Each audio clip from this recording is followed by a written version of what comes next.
बहुत सारे लोगों को अंग्रेजी में वाक्य कैसे बनाना, सेंटेंस कैसे बनाना है, इसमें बहुत सारा प्रॉब्लम होते हैं। और अंग्रेजी में वाक्य बनाने के लिए ये प्रीपोजिशंस बहुत महत्वपूर्ण है, इम्पोर्टेंट है। इसलिए चलो हम आज प्रीपोजिशंस के बारे में हम सीखते हैं।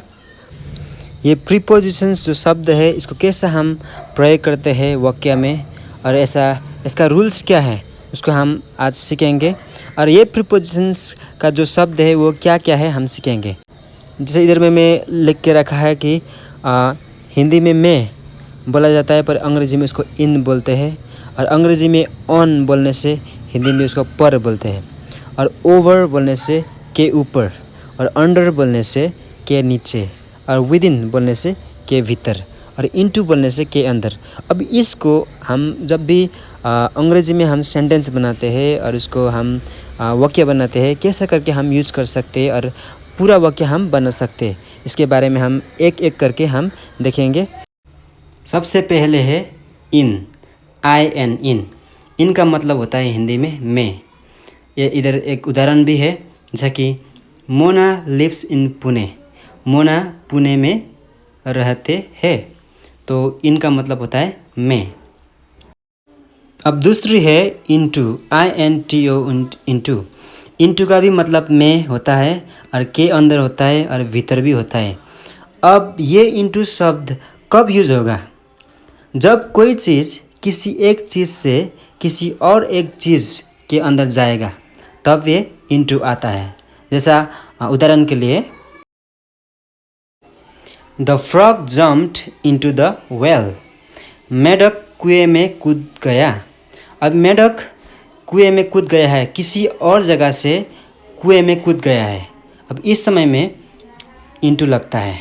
जैसा कि एक जगह से दूसरी जगह में कूद जाना को, तब इनटू लग जाएगा। ऐसा इसको हम मैं भी बोल सकता है, और के अंदर भी बोल सकता है, और भीतर भी बोल सकता है।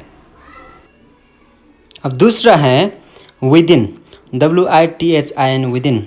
और विदिन का मतलब होता है के अंदर, के भीतर और अंतर्गत। अब ये विदिन का मतलब क्या है?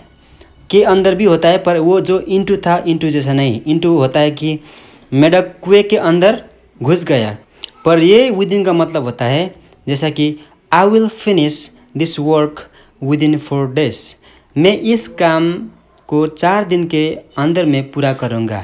जैसा कि इसका मतलब होता है कि 4 दिन के अंदर में, 4 दिन के अंदर में और 1 हफ्ता के अंदर में इस काम को मैं निपटा लूँगा और मैं कर दूँगा। दूसरा है ऑन का मतलब होता है हिंदी में पर। जैसा कि the book is on the table, book मेज पर है। अभी ये ऑन कब यूज़ होगा, कब प्रयोग होगा? जब किसी भी चीज़, जैसा किताब मेज के ऊपर है, टेबल के ऊपर है, और टेबल को छूकर और टेबल को टच करके अगर किताब को रखा गया है टेबल के ऊपर, तब वे ऑन यूज़ होगा। जैसा the book is on the table, book किताब मेज पर है। ओवर का मतलब होता है ऊपर और के ऊपर।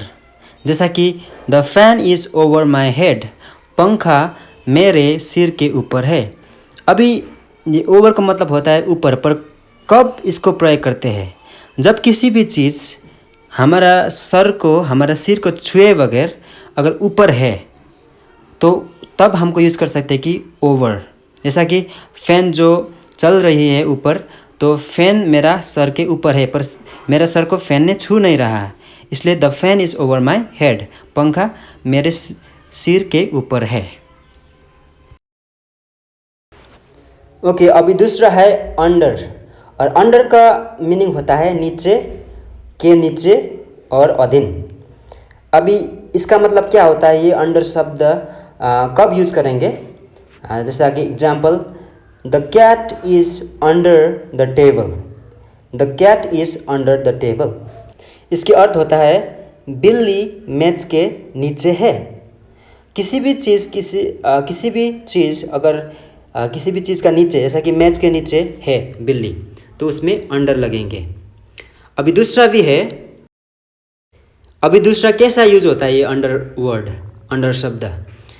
दूसरा इधर मतलब एग्जाम्पल दिया गया है, उदाहरण, ही वर्क्स अंडर मी, वह मेरे अधीन में काम करता है। जैसे कि कोई लोग अगर हमारे अधीन में काम करता है, जैसे नौकर एक मालिक के अधीन में काम करता है, तब भी हम अंडर यूज़ कर सकते हैं। जैसा वह मेरे अधीन में काम करता है, ही वर्क्स अंडर मी। दूसरा है ओ एफ ऑफ। ऑफ का मतलब होता है का, के, की।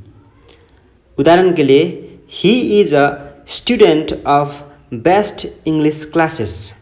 वह बेस्ट इंग्लिश क्लासेस का छात्र है। अब इधर का लगाया गया है।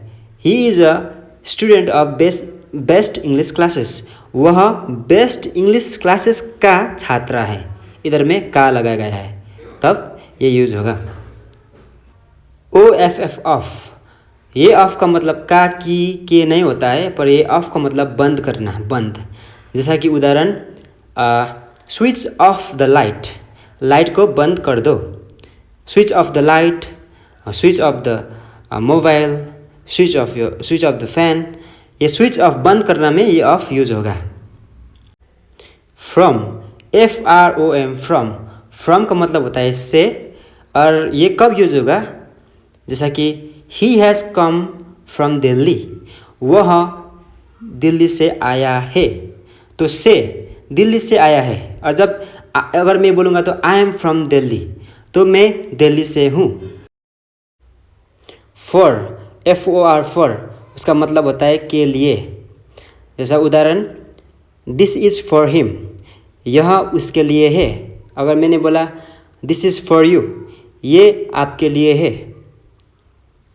With, WITH, with. विथ का मतलब होता है साथ, के साथ, साथ में। जैसे उदाहरण के लिए I play with my friends, मैं अपने दोस्तों के साथ खेलता हूँ।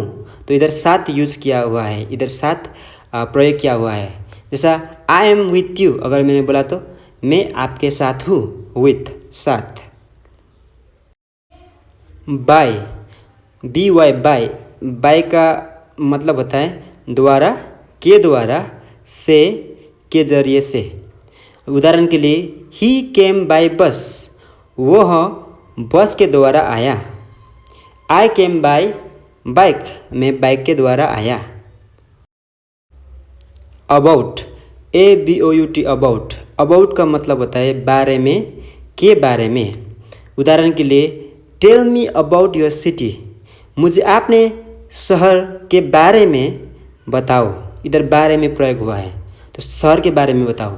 अगर मैं दूसरा सेंटेंस बोलूँगा टेल मी अबाउट यू, मुझे आपके बारे में बताओ। अगर आज के लिए मैं इतना तक आप लोगों को एक्सप्लेन करना चाहता हूँ, और आने वाला समय में भी, दूसरा वीडियो में भी मैं बहुत सारे ऐसा वीडियो बनाऊँगा।